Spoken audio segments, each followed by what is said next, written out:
In the lesson on file relationships, we saw how something simple like moving or copying a file can lead to trouble if done through Windows Explorer. The main concern is that when a part is moved or copied, an assembly or drawing that is referencing that part is not notified of the change. This means that the next time you open one of these documents, you're likely to find broken references or references pointing to the wrong file. This can be especially troublesome in cases where you're controlling revisions of documents.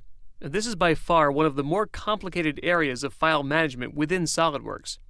It's difficult for two reasons: because SolidWorks file relationships must be well understood, and because everyone has their own unique way of working with file revisions. Now, before we go on, let me strongly recommend to those of you working in environments where revision control is going to be a regular part of your day-to-day activities, make your life easier by implementing document control software.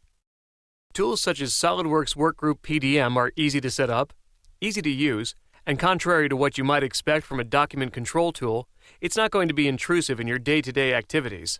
This recommendation applies even if your company already uses large enterprise-scale document control software. You need a tool that understands the inner workings of SolidWorks files and is going to help you as a designer. Take a look at the partner directory on the SolidWorks website for information on many companies that offer PDM tools.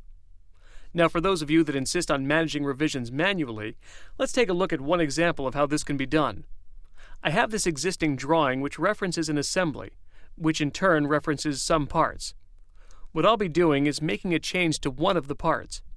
This change will require that I create a new revision of the part itself, as well as new revisions of the assembly and drawing. I'll be using SolidWorks Explorer to do all of this, so I'll close the drawing file since SolidWorks Explorer only works on closed files.